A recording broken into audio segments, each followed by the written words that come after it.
Et on attaque donc le module suivant consacré au petit déjeuner paléo.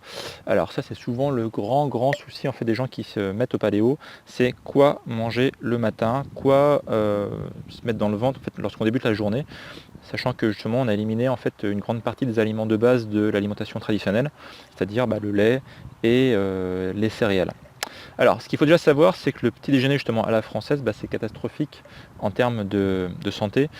Si vous avez du coup bien compris les concepts qu'on a expliqués avant, vous avez donc vu que tout ce qui est consommation excessive de lait, de céréales et de sucre, c'est très mauvais pour la santé. Or, si on reprend le petit déj traditionnel français, de quoi il est composé?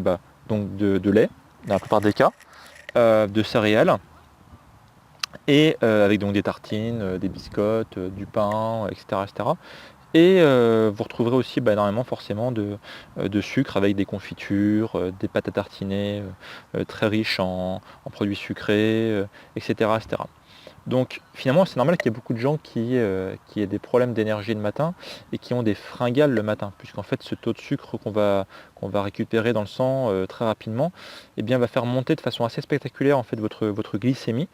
Et il y a un phénomène qui est assez connu et assez bizarre, c'est que lorsqu'on consomme en fait beaucoup de sucre, donc comme j'expliquais tout à l'heure, le pancréas donc fait une sécrétion donc d'insuline pour faire diminuer ce taux de sucre dans le sang. Mais lorsqu'on en consomme vraiment beaucoup, il y a une grande quantité d'insuline qui part. C'est une sorte de shoot d'insuline. Et il arrive un moment où il y a tellement d'insuline dans le corps que finalement, il fait chuter le taux de sucre dans le sang en dessous du niveau normal de glycémie, donc qui est 1 gramme de sucre de glucose par litre de sang. Et c'est ce qu'on appelle donc une hypoglycémie réactionnelle et qui arrive en général 2 à 3 heures après donc, la prise du petit déjeuner. Donc vous voyez, si jamais vous prenez votre petit déjeuner vers, vers 7 heures ou 8 heures, il ne faut pas s'étonner que vers 10 heures ou 11 heures, beaucoup de gens en fait aient une sorte de fringale parce que tout bêtement, l'insuline a fait trop son boulot et a fait chuter en fait le niveau de sucre dans le sang en dessous du niveau normal. Et donc voilà, quand on est en dessous du niveau normal, quand on est en dessous d'un gramme de litre, en dessous d'un gramme de glucose par litre de sang, ça génère donc une sorte de mini, en fait, on va dire hypoglycémie, et donc ça génère en fait la sensation de faim pour dire là il faut manger. On n'a pas assez d'énergie dans le corps, alors qu'il y en a largement suffisamment, mais au final, c'est un effet un peu biaisé de la glycémie, enfin de l'insuline, de ce taux élevé d'insuline dans le corps. Alors du coup, quoi faire? Tout bêtement, en fait, ça va être de reprendre les bases du petit déjeuner paléo et d'aller vers un petit déj qui va être vraiment optimisé pour avoir de l'énergie et qui va être optimisé justement pour ne pas avoir cette fringale. Alors, déjà, on va essayer de reprendre en fait les bases du petit déjeuner français et faire l'inverse, c'est-à-dire éliminer donc tout ce qui va être lait, céréales et sucre. Et donc de remplacer tout ça par plutôt un petit déjeuner orienté protéines, lipides, c'est-à-dire un petit déjeuner qui va plutôt être orienté vers des bonnes matières grasses et des bonnes protéines. Donc par exemple, si vous avez vu dans le module d'avant, si on prend l'œuf par exemple, l'œuf est très riche en bonnes protéines, est très riche en bons lipides et très très pauvre en sucre. Donc ça en fait du coup l'allié idéal pour le petit déjeuner. Donc voilà pourquoi je vous conseille par exemple d'essayer de manger des œufs le matin. Donc soit sous forme d'omelette, soit sous forme d'œufs sur le plat, soit d'œufs à la coque. Enfin voilà, les variantes sont illimitées. Là-dessus, il n'y a pas de souci. Et je vous encourage vraiment à faire des tests, en fait, notamment d'essayer différentes variantes. Alors, on peut bien sûr prendre une petite touche sucrée au petit déjeuner. Donc l'idée, ce serait d'aller vers des fruits et de mixer, par exemple, justement, œufs et fruits. Et ça nous emmène vers ce qu'on appelle des pancakes paléo. Alors pareil, je vous ai mis la recette en fait dans le petit document joint, si jamais vous ne la connaissez pas. Les pancakes paléo, en fait, c'est un mélange d'œufs, de poudre d'amande et de banane. Donc du bon sucre, du bon gras et voilà, que des bonnes choses finalement quoi. Donc c'est excellent pour débuter la journée les pancakes paléo. Vous pouvez très bien en fait derrière essayer aussi des omelettes sucrées entre guillemets. Donc le but c'est pas mettre du sucre raffiné, mais c'est par exemple faire une omelette avec des petits morceaux de banane dedans ou des petits morceaux de pommes. Moi j'adore ça, c'est excellent et ça donne vraiment la grosse patate pour débuter la journée parce que du coup vous avez une très bonne source de glucides, une très bonne source de protéines et une très bonne source de lipides sans avoir donc tous les méfaits qu'on a expliqués avant. D'accord. Voilà, donc derrière, vous pouvez aussi essayer de vous orienter vers le petit déjeuner en fait, traditionnel tel que les Anglais le font, hein, c'est-à-dire le petit déjeuner traditionnel anglais, eh bien, ça va être plutôt orienté vers des aliments salés. Donc par exemple du bacon, ça peut être un petit peu de viande, un petit peu de légumes. Vous voyez, essayez de vous dire finalement que le petit déjeuner en fait, à la française n'est pas forcément quelque chose qui doit être orienté forcément sucre. Ça fait partie en fait des habitudes. Et ces habitudes, en fait, elles sont vraiment ancrées dans notre culture, puisqu'en fait, oui, hein, si on prend d'autres pays, ils n'ont absolument pas cette habitude de prendre des petits-déj sucrés. Donc c'est vraiment quelque chose qui est ancré dans notre culture et dans nos habitudes, et on va essayer du moins de les casser, hein, parce que les mauvaises habitudes, elles ont la vie dure, et donc on va essayer du coup de revenir sur des bonnes habitudes qui sont bonnes pour la santé. Donc essayez progressivement d'aller vers des œufs, essayez d'aller vers de la bonne viande, essayez d'avoir du bon gras. Alors pour avoir du bon gras notamment, on peut essayer aussi d'essayer, si vous ne connaissez pas le café gras, donc là pareil je vous ai mis la recette dans le petit document joint. Donc le café gras en fait c'est tout bêtement donc un bon café avec une cuillère à café ou une cuillère à soupe, ça dépend si vous aimez ou pas en grande quantité, d'huile de coco. L'huile de coco est plein de bienfaits pour la santé. Donc là pareil je vous ai mis un petit lien dans le document joint.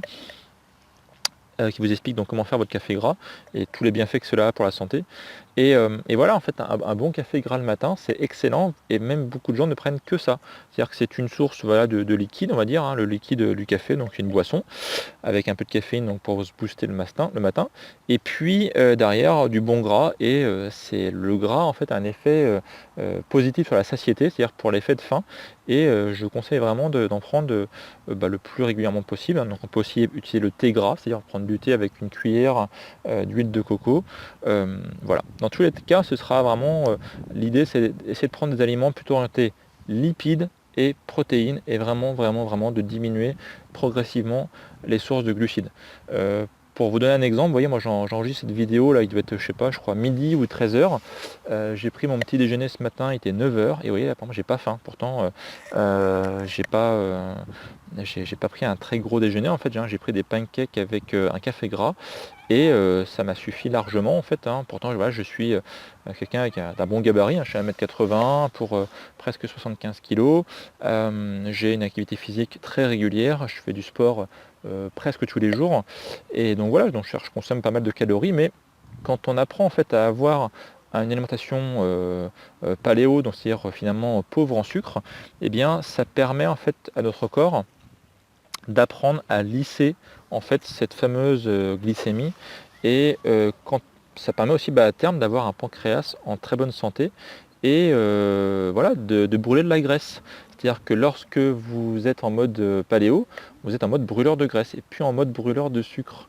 Et justement, quand on mange un petit déjeuner paléo, on a tendance à passer en mode brûleur de sucre et donc à faire du gras. Et inversement, lorsque vous êtes en mode paléo, vous êtes en mode brûleur de graisse, du coup, puisque vous consommez finalement peu de sucre. Donc vous demandez à votre corps, non pas de stocker du gras, mais de brûler du gras comme source d'énergie. Donc vous voyez, finalement, c'est un très très bon cercle vicieux finalement, hein. Donc ça, c'est un point important, vous voyez.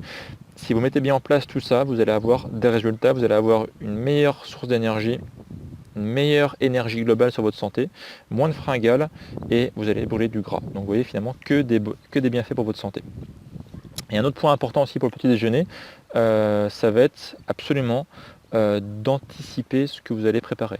Parce que si jamais un matin vous avez, vous êtes levé un petit peu à l'arrache et vous n'avez pas forcément d'idée de quoi consommer, eh bien vous allez vous jeter sur des choses toutes faites, sur pourquoi pas du pain, sur des choses qui ne demandent pas de préparation. Et c'est souvent là le problème en fait, c'est que si jamais vous ne préparez pas votre petit déjeuner, eh bien vous allez vite aller sur la malbouffe entre guillemets, quoi. Donc essayez absolument la veille au soir, de dire tiens, demain matin, qu'est-ce que je mange au petit déjeuner? Comme ça, vous allez d'une part préparer des choses si vous avez besoin. Donc je sais pas, par exemple, si vous voulez faire une petite pâte à tartiner type Nutella à base de bons produits, vous allez la faire la veille au soir, parce que si vous faites le matin, vous allez dire oh j'ai pas le temps, je suis speed, donc vous allez du coup aller plutôt vers des aliments rapides et pas sains. Alors que inversement, si vous faites ça la veille au soir, donc ça vous prend je sais pas 20 minutes, et bien le matin, hop, c'est prêt, vous n'avez plus qu'à vous servir et c'est extrêmement bon pour la santé du coup d'anticiper finalement vos plats. Et ça sera valable aussi pour ce qu'on va voir pour la suite. Anticiper, c'est vraiment un point important. Ok, donc voilà ce qu'on peut dire sur le petit déjeuner paléo. En résumé, orientez-vous plutôt sur les protéines, sur les lipides, anticipez. Ça va vous donner donc au final des aliments riches en bons nutriments. Ça va vous donner des aliments qui seront anti-fringales, anti-stockage de gras, plutôt en mode brûlage de gras, et ça va vous donner plutôt une bonne énergie et plein de bonnes choses pour la santé. Voilà, donc on va passer au module d'après sur la partie déjeuner, donc la partie repas du midi. À tout de suite.